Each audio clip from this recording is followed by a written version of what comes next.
his early life, except that in 1948 he joined the black Muslim movement and adopted the last name X, which he maintains today. Although still a Muslim, he has broken with black Muslim movement recently, where he served as the chief minister, and he is now chairman of an organization of African unity, the description of which I will leave to him. He now prefers to be known as Brother Malcolm when he is speaking in a religious capacity, but Malcolm X when he's speaking in a political capacity. The New York Times reported not too long ago that Malcolm X was the second most sought-after speaker on colleges and university campuses. The first was Barry Goldwater. I introduce this evening's speaker, Mr. Malcolm X.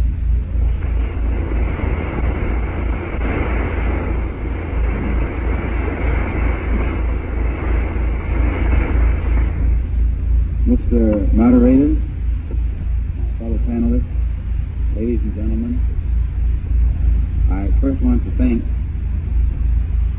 the Harvard Law School Forum for the invitation to speak here this evening, and especially on a very timely topic, the African Revolution and its impact upon the American Negro. We probably won't use the word American Negro. We will substitute it with the word Afro-American. And when I say Afro-American, I mean it in the same context that you usually use the word Negro in. But our people today increasingly are shying away from that word. They find that when you're identified as one, it tends to make you catch a whole lot of hell that people who aren't identified as that don't catch. Along with the present debate that's going on in the Congo right now, if you've been following it, you probably are aware that there's a new tone and a new tempo, almost a new temper being reflected among African statesmen toward the United States. And I think we should be interested and concerned with what impact this will have upon the Afro-Americans and how will it affect America's internal race relations. We know that it will affect America's race relations with the world at the international level. It's already having that effect. But what we're primarily concerned with here in this country is what effect will it have upon the internal race relations that they say have been developing in this country between the Afro-American and the white American. Tonight, during the few moments that we have, I myself would rather just engage in a very informal chat type talk with you, and the reason that I would rather be informal, I've learned people are more relaxed and open-minded under those circumstances, and my experience has been that many white Americans usually reflect a great deal of intelligence until you get them in a discussion on things racial. As soon as you get them on the race issue, all of their intelligence seems to go right down the drain. They become more involved emotionally, and they seek to be able to be objective, and also they seek to appear to be intelligent. So, since we know that it's a very touchy situation, and I can understand why it would be, because there's a lot of guilt involved. We would hope to create some kind of atmosphere to keep as much open-mindedness as possible. To me, it's actually encouraging to see as many out here as are here, showing a personal interest in the problem. Myself, I believe the best advice that can be given to anybody today, especially students, is to try and always go places and see things for yourself and hear people for yourself so that you can think for yourself and judge for yourself. If you sit around and let others tell you how to think based upon what they've seen and what they've heard, you find that you will always be misjudging many situations and many people. And the time that we're living in nowadays, it's very important to make a sound judgment. And the best judgment you can make is for yourself. That's what you make and what you've seen and what you've heard with your own eyes and with your own ears. When you let yourself be influenced by images that have been created by others, you find that oftentimes the one who creates those images can use that image to mislead you, confuse you, and misuse you by misleading you.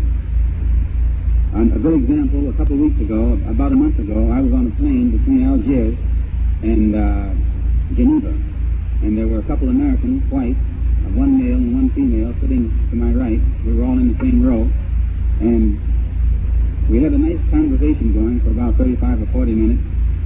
And finally, this lady, she looked at my briefcase and she said, "I would like to ask you a personal question." Well, I knew it was coming.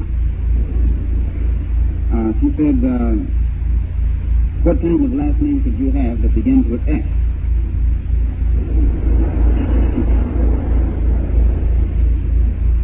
So I told her, "Well, that's it, X." And she said, "Well, what's your first name?" So I said, "Malcolm." So about 2 minutes went by. And she turned to me and said, "You're not Malcolm yet."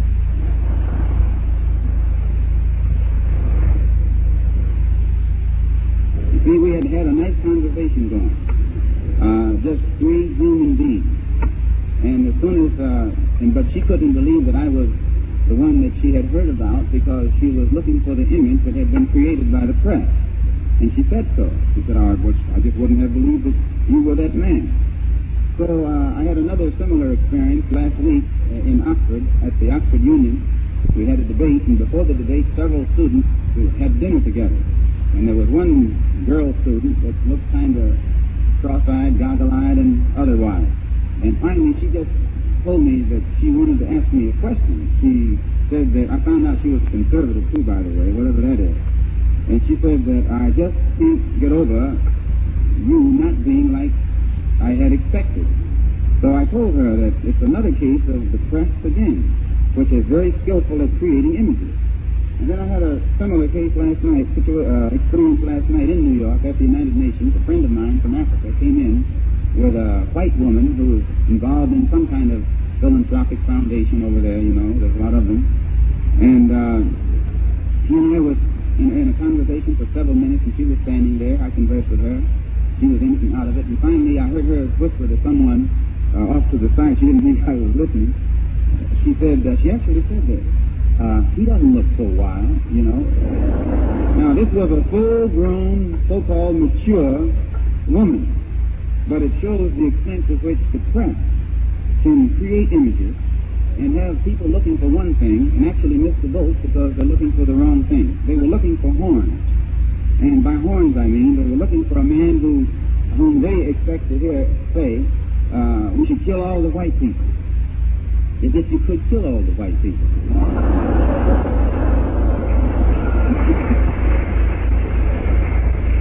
Someone who's a rabble-rouser, irrational, antisocial, extremist. In fact, if I had believed what they said about the people in Britain, I never would have gone into Oxford. I would have let it slide. And when I got there, I didn't go by what I had read about them. When I got there, I found out that they were quite human and likable, some of them. They weren't what I had expected. And I only take time to mention that tonight because, in my opinion, one of the sciences that is being used today and misused today is this science of image making. The power structure uses it. They use it at the local level, they use it at the national level, and they use it at the international level. And oftentimes when you and I think that we've come to a conclusion on our own, the conclusion we've come to is something that someone else has invented for us by the images that they've created. So I can speak briefly concerning my own stand. I'm a Muslim. Now, if something is wrong with that, we can get rid of it. I'm a Muslim, which only means that I believe in the religion of Islam. I believe in Allah.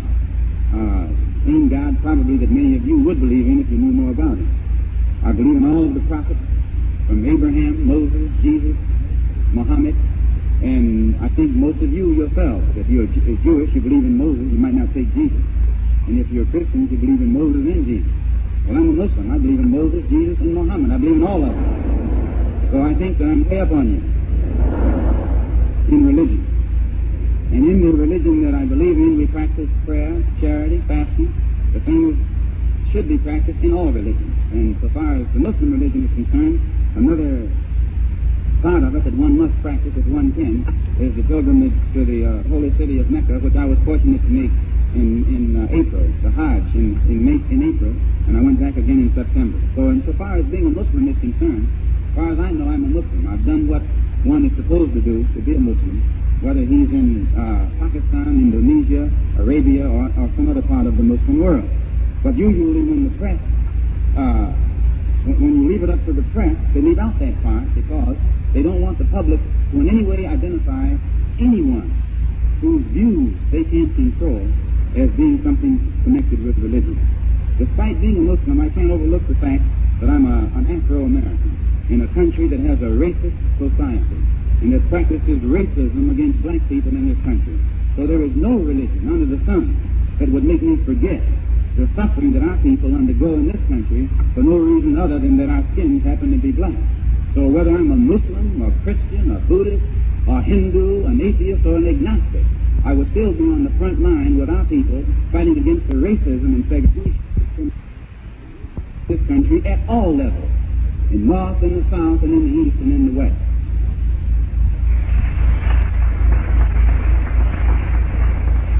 I believe in the brotherhood of all men, but I don't believe in wasting brotherhood on anybody who doesn't want to practice brotherhood with me.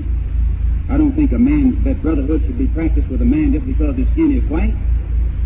I think that brotherhood should be practiced with a man based upon the deeds and the attitude of that man. So as where brotherhood goes, I'm for brotherhood with everybody who wants to practice brotherhood. But I couldn't practice brotherhood with Eastern and some of those crackers in the South who are responsible for the condition of our people, as well as many of these in the North, who are also responsible for the condition of our people. So where brotherhood goes, I'm for brotherhood. But in my opinion, brotherhood is a two-way street. Those who want to practice it, I want to practice it with them. But those who think I should practice it, and they should watch me practice it, I don't go along with that.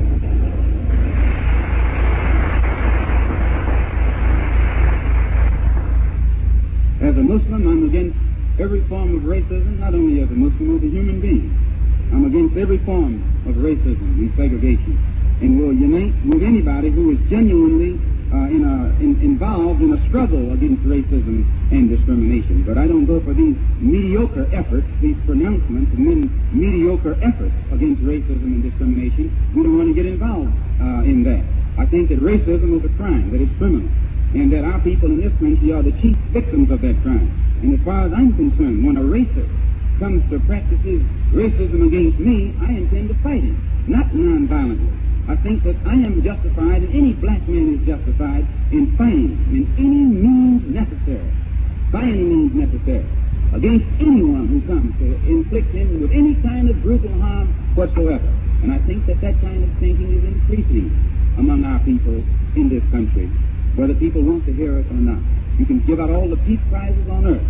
That's not going to make the people who aren't at peace be at peace.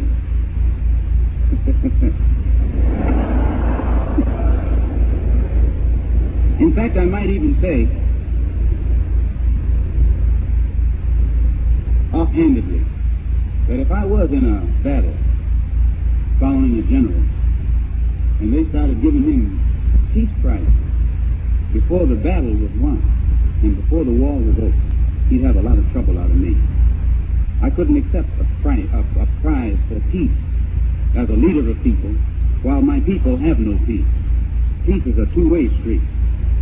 It's not something that's supposed to be benefited by just one people or just one person or just one side.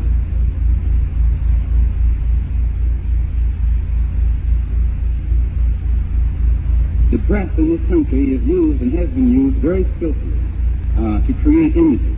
And in creating these images, it actually misleads people, confuses people, to the point where though we here in America live in a racist society, we're the victims of racism, we're the victims of segregation, we're the victims of these injustices, but when we cry out against these injustices in an uncompromising language, we are the ones who are called racists, and we are the ones who are called extremists, and we are the ones who are called for no reason other than the fact that we take an uncompromising stand against racism. They call us racist. Or because we take an uncompromising stand against segregationists, they call us segregationists. This is the press that does this. So that when we start crying out against the crime, instead of people looking at us as victims of the crime who are reacting to the crime, they see us in the image that the press has created as racists who have no justification whatsoever for reflecting the type of attitude that we do. And this press is used very skillfully at the local level by the police. It's used at the national level by the FBI. is used at the international level by the CIA for doing nothing other than creating images that will justify at the local level whatever the police want to do to their victims, or at the national level whatever the FBI wants to do to its victims, or at the international level whatever the CIA wants to do to its victims. They create the victim in the image of an extremist. And once the victim is projected in the image of an extremist, then everything the victim does, even to defend itself from other people's extremism, is an act of extremism. They create the victim in the image of someone who's violent, and then when the victim is doing something, is struggling vigorously to protect itself from the violence of others, the victim is made to appear in the image of a criminal itself, and the criminal is projected in the image of someone who's the victim. The press does this, and the people in this country especially are victimized by it more so than any place on this earth. They create images for the power structure. And in a nutshell, they make the criminal look like the victim, and the victim look like the criminal. The recent situation in the Congo is one of the best examples of it. The headlines that were used and the manner in which they were used are a good example of how the press is used by the power structure to mislead the public, just by creating images in the wrong way. In the Congo, they had planes bombing Congolese villages. Now, the Congolese have no air force. They have no defense against an air force. Yet American people have read in the paper where American trained anti-Castro Cuban pilots are bombing the rebel stronghold, meaning that these pilots are dropping bombs on African villages in which are women, children, and babies. But because they very shrewdly put that tag, American trained, this gives it legality. Anti-Castro Cuban, this gives it legality. Because they're against Castro, whatever they do is all right. Because they're American trained, whatever they do is all right. Despite the fact that what they're doing is dropping bombs on villages that know nothing about a defense against bomb bombing, and blowing black women and black children and black babies as well as black men to bits. But they get away with it because they've been given a holier-than-thou image with the American label or the anti-Castro label. This is the press that does this. And it's criminal. But the criminal here is made to look like the victim. And you let them get away with it because the victim has been made to look like the criminal with shrewd press maneuvering. But one cannot deny that the planes are American, and the bombs are American, and they're being escorted by American paratroopers and flown by Cubans who have been trained by Americans to drop bombs, which is mass murder of women, children, and babies. But it's okay, because the victim has been given the image of the criminal, and the criminal who's responsible has been given the image of the victim. And they disguise mass murder as a humanitarian project. And they fool nobody but the people here in America. They don't fool the world. The world is already able now to see beyond that. To take it a step farther, they have a man over there called Shondi, a murderer, actually. The world knows that he's the murderer of the rightful prime minister of the Congo. No matter what kind of language you put it in, he's a murderer, pure and simple. The real prime minister of the Congo was murdered. His name was Patrice Lumumba. He was murdered by this man. So the American government, your and my government, takes this murderer and hires him. They prop him up. What's that? They hire him to run the Congo. He's a killer. He becomes their hired killer. They put him in office and prop him up with American dollars. And to show what a hired killer he is, his first act is to go to South Africa and hire more killers and pay them with American dollars. And it's glorified because he's given the image by the press as being the only one that can bring stability to the Congo. He's a murderer. Whether he can bring stability or not, he's still a murderer. But he's forced upon the American public with the American press. And the American people are dumb enough to buy it. I don't mean you, because I know you all here at Harvard are more intelligent than that.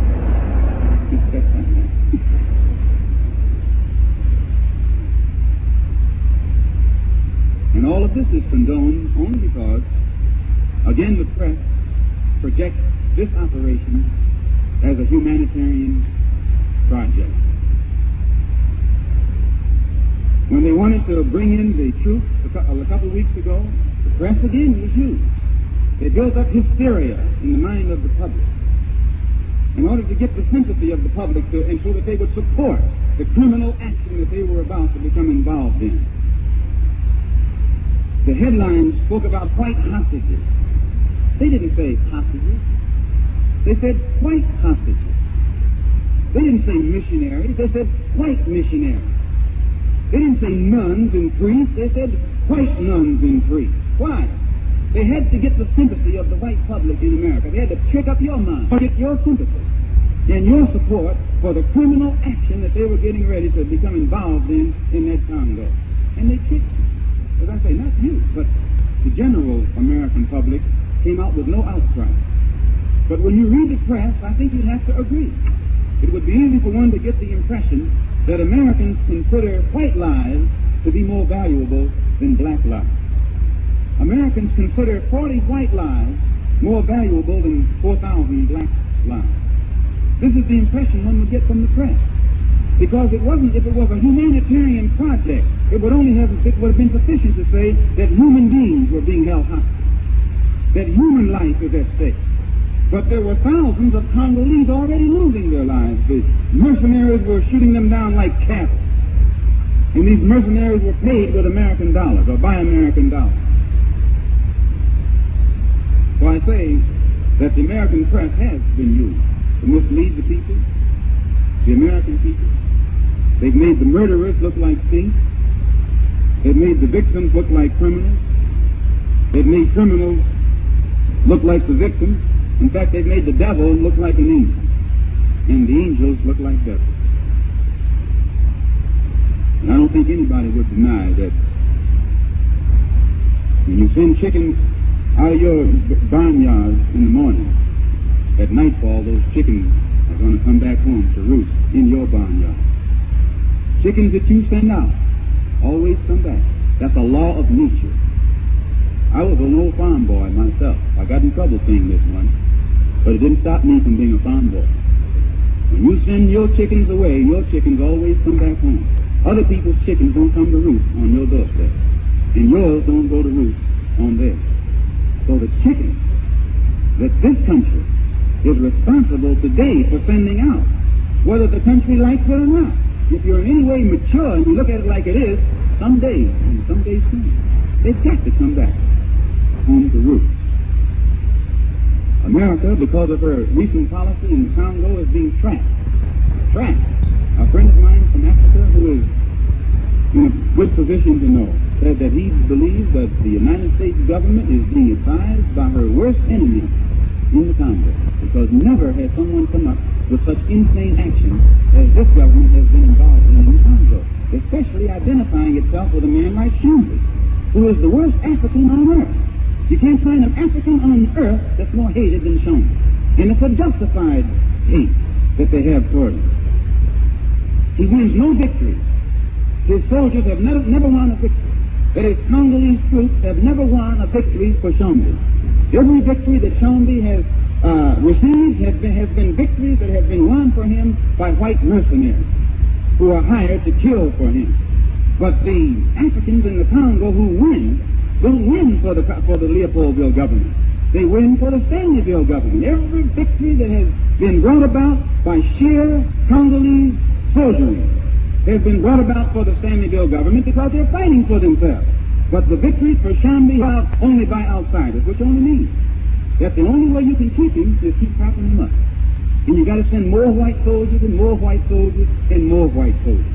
And the Congo is too big for that many white people to get bogged down in. And it's hot. And it's an uncomfortable place for you. And if the government doesn't realize this soon, I think you'll find that the American troops will be bogged down in a worse situation in the Congo than they are presently bogged down in South Vietnam over there in Asia.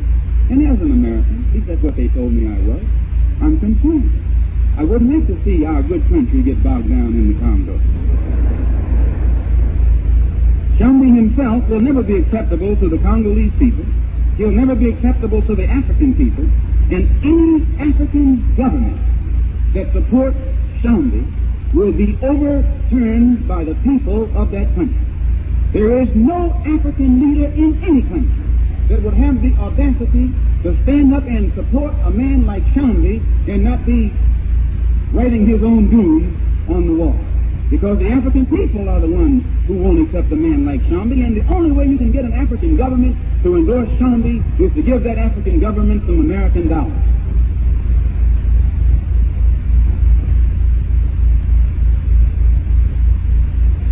Because Shambi is a curse.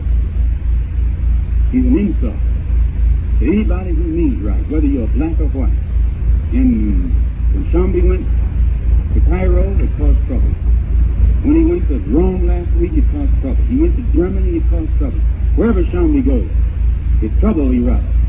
And if Shambi comes to America, you'll see the worst type of rioting and bloodshed and violence that this country has ever seen.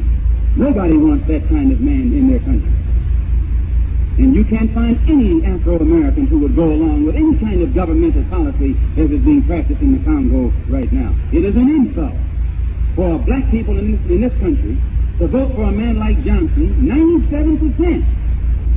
And his first act is to send mercenaries and paratroopers into the Belgian Congo, where they said they kidnapped us from 400 years ago.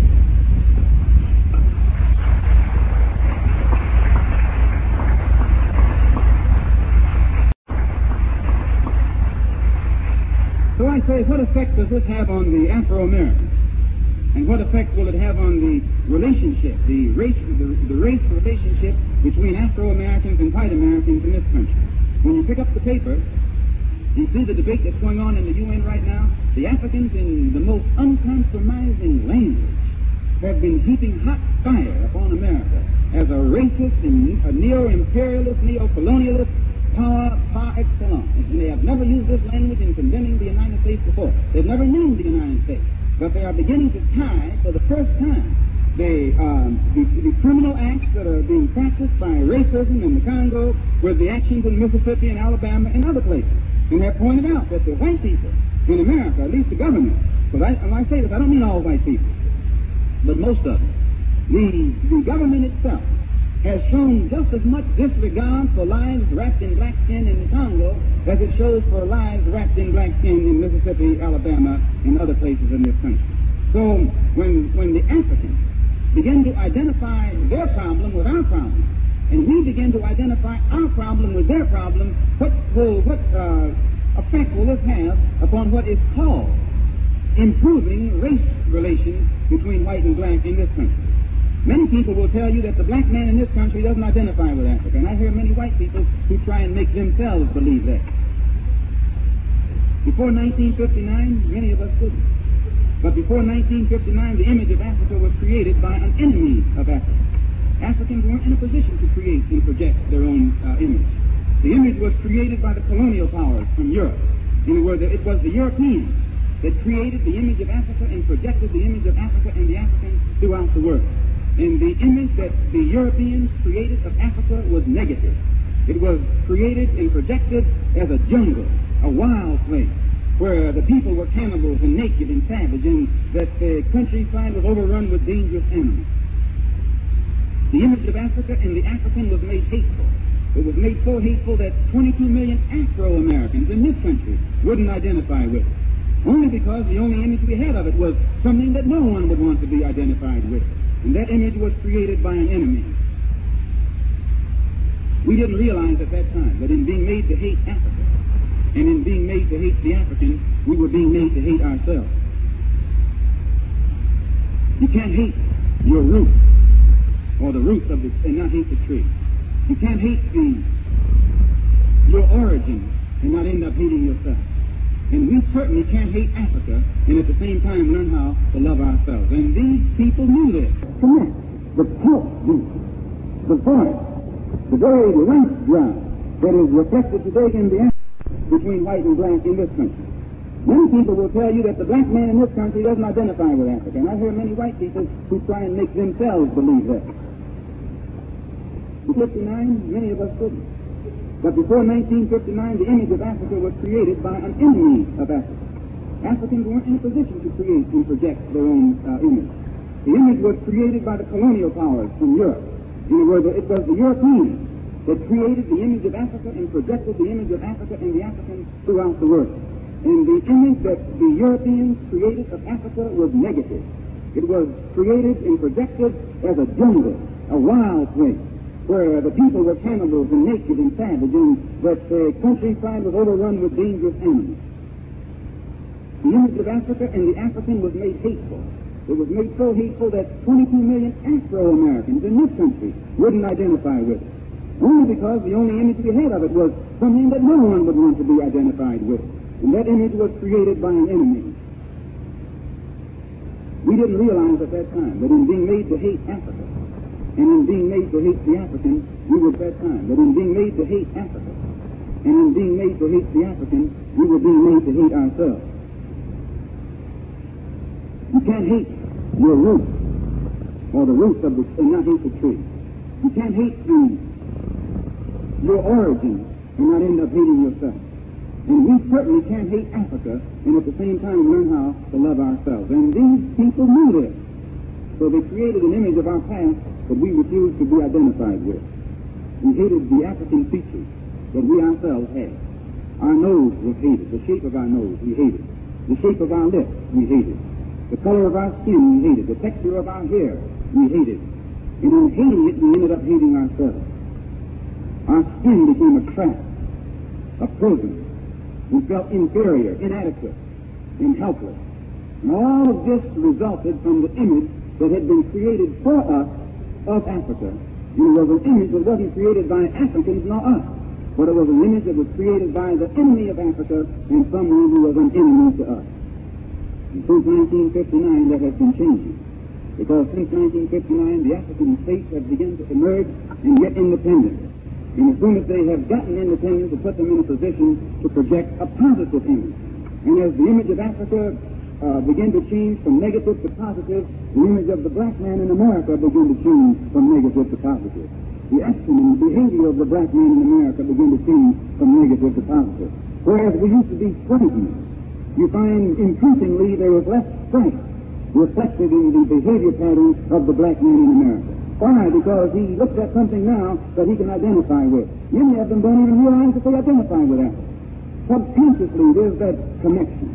As our people in this country see Africa getting its independence and standing up and taking a fighting stand, you'll find that increasingly our people in this country are crying out for independence and show the desire to stand up and make a fighting stand. You can't disconnect the attitude of the Afro-American from the attitude of the African, and you cannot disconnect the pulse beat, the voice, the very life drive that is reflected today in the African from that is reflected today here among the Afro-Americans.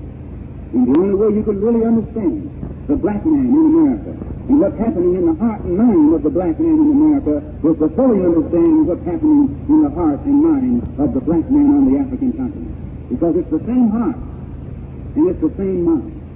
Though we've been separated by 400 years, we still have the same heart and the same mind. And though we're separated by the Atlantic Ocean, we still have the same heart and the same mind. Although there are those who wouldn't like for us to have the same heart and the same mind. But for fair that that heart and that mind might get together. If our people in this country got a new image of Africa, they automatically had to get a new image of themselves. Fear left completely, and there was a fear among the racist element in the State Department that to the same degree that our people here begin to see this positive image coming out of Africa, we will begin to identify with it. And not only so much there was fear against our identifying with it, but our sympathy for Africa and its hopes and aspirations would develop.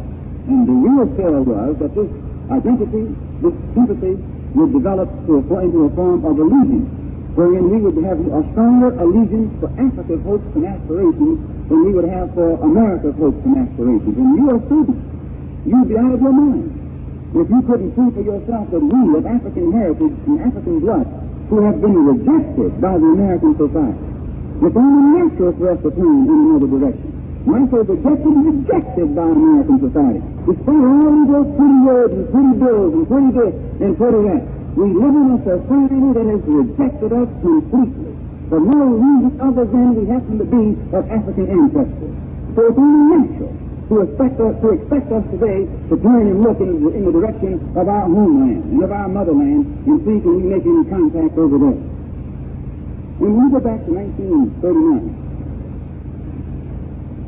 I grew up in Michigan, which is the north.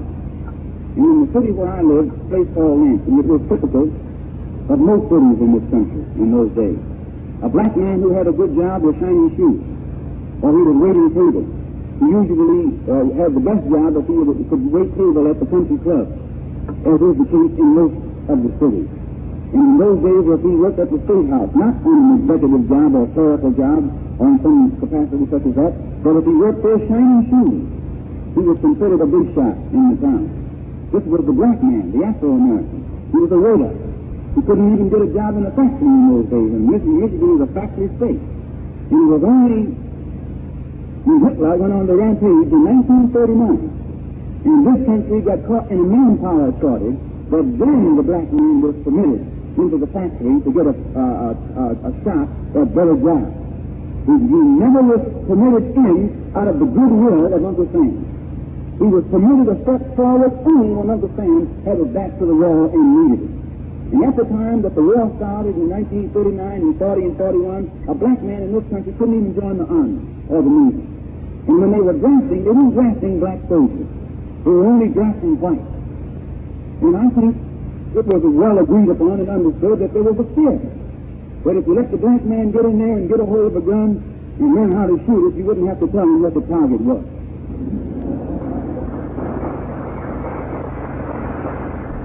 It was not until the Negro leaders, and in this sense I use the word Negro purposely, it was the Negro leaders in those days who began to cry out and complain that if white boys are going to die on the battlefield, our black boys must die on the battlefield too. They weren't drafting us, they were drafting you. And if it had not been for that type of leadership, we never would have been drafted.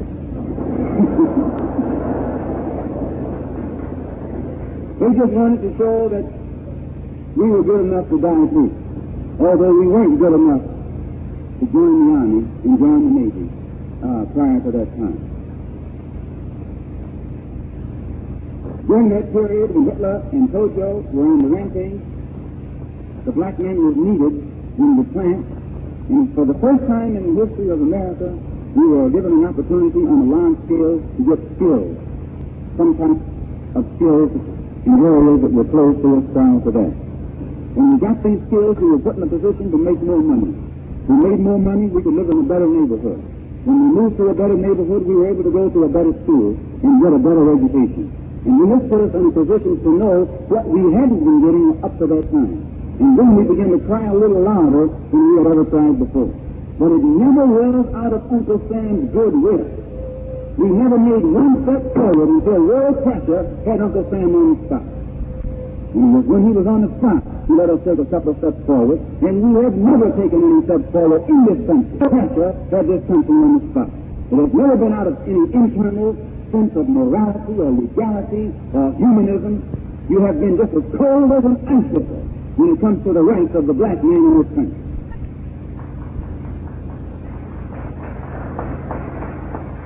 You excuse me for raising my voice, but I do think it's time, as long as my voice is the only thing I raise, I don't think you should get too upset. Because we begin to cry a little louder, they had to use a different strategy to handle it. They used a new approach. They came up with the Supreme Court desegregation decision, which was written in such a tricky language that every crook in the country could sidestep having to practice it. They came up with the Supreme Court desegregation decision 10 years ago. It has been implemented less than 10% in those 10 years. This was a token advancement. Throughout the country, we've been the recipients of tokenism in education, tokenism in housing, tokenism in employment, tokenism in everything. But nowhere in the country during the past few years has the black man been treated as a human being in the same context with other human beings. Always he's been patronized in a very paternalistic way, but never has he been given an opportunity to function as a human being at the same level and in the same context with other human beings. And actually, in one sense, it's our own fault. And we'll get to that later on in a minute. We have never gotten the real thing. I'll get to it right now. The reason that we never received the real thing is we have not displayed any tendency at any time to do the same thing for ourselves as human beings, to protect our humanity and project our humanity that other human beings will do to protect and project theirs. And I'll clarify what I mean. There is not a white person in America that would sit idly by and let someone do to him what we have been sitting around here letting others do to us. And that white person would mean passive, peaceful, and nonviolent. The day that the black man in this country shows other human beings that we are just as human as they in our reaction to injustice, that we are willing to die just as quickly to protect our lives and our property as you have shown quickness to die to protect your life and your property, only then and only then will our people be recognized and respected as human beings. Because it is inhuman, absolutely subhuman, for a man to let a dog bite him and he not fight back, or let someone club him and he not fight back, or let someone put water hoses on his women, his mother, and his daughter, and his babies, and he not fight back. He's subhuman. The day he becomes a human being, he will react as other human beings react, and nobody in humanity will hold it against him.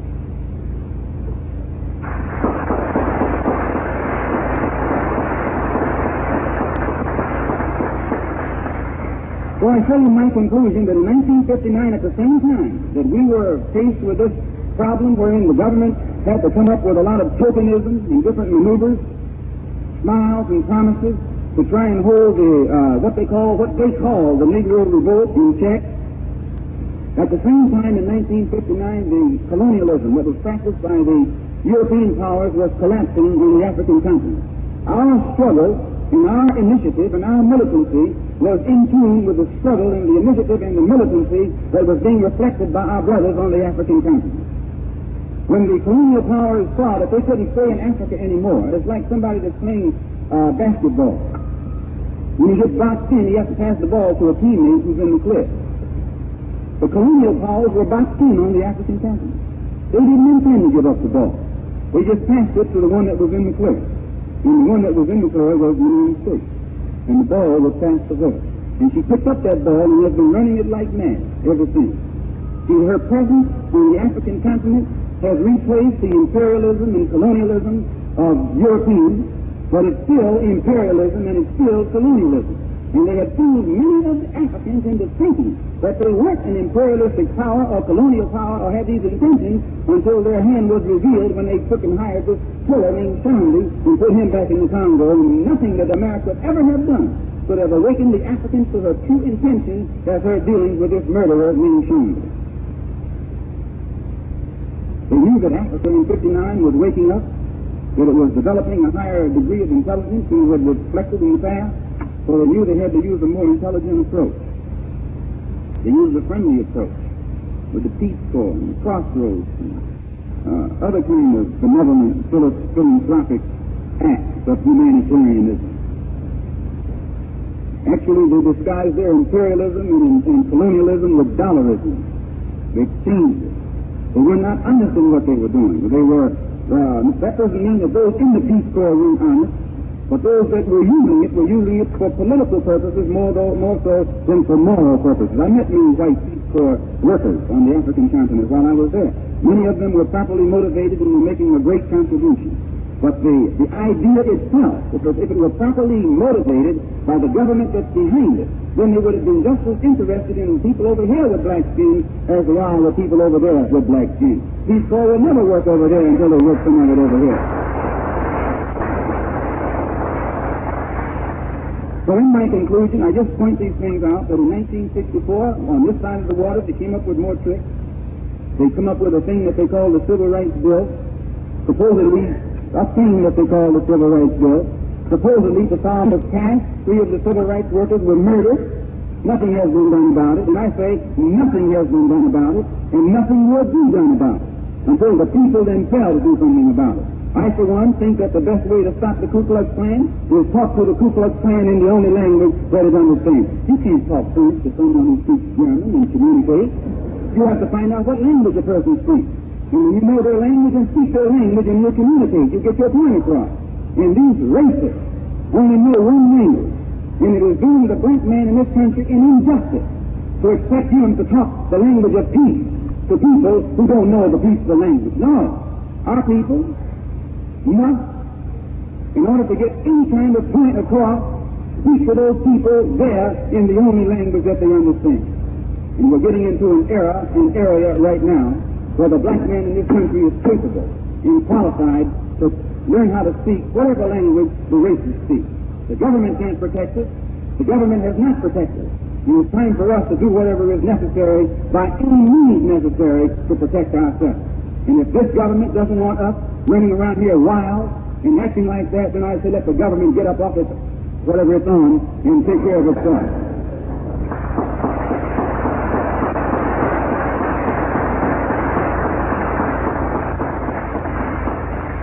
After the passage of the Civil Rights Bill, they killed a Negro educator in Georgia. The killers of this Negro educator were brought into the court and set free. This is a pattern in this country. And I think that white people, actually, and I'm not standing here to condemn all white people. I use the word white people because it's cut short, cut right to the point. White people are actually doing our people an injustice.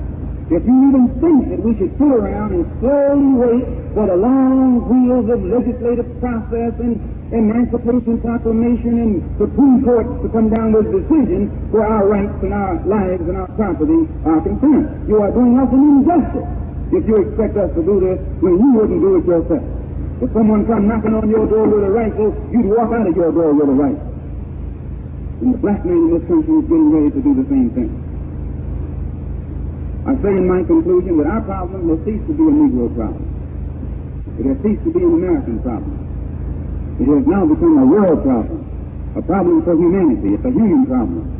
And as long as we waste our time in this country confining our struggle to one which can be labeled as a civil rights struggle, it's domestic, it's held within the jurisdiction of the United States. No outside allies can help us in any way without violating U.S. protocol. But today the black men in America have seen this, and our struggle is now being lifted from the level of civil rights to the level of human rights. We have a project by which, at the human rights level, our struggle can be brought into the United Nations.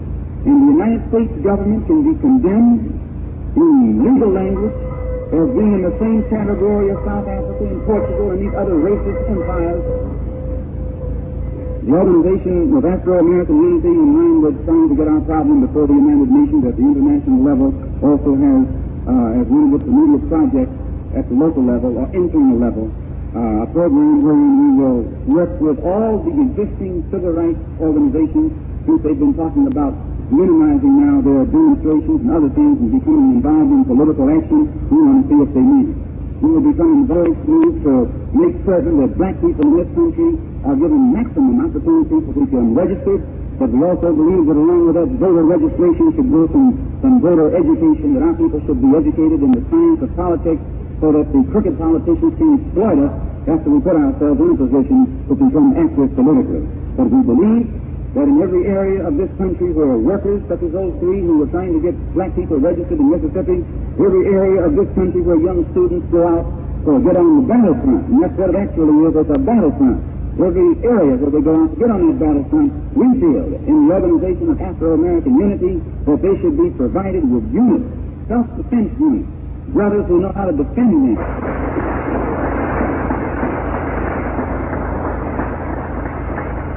We don't believe that we should let civil rights workers be murdered in a government that can't protect civil rights workers.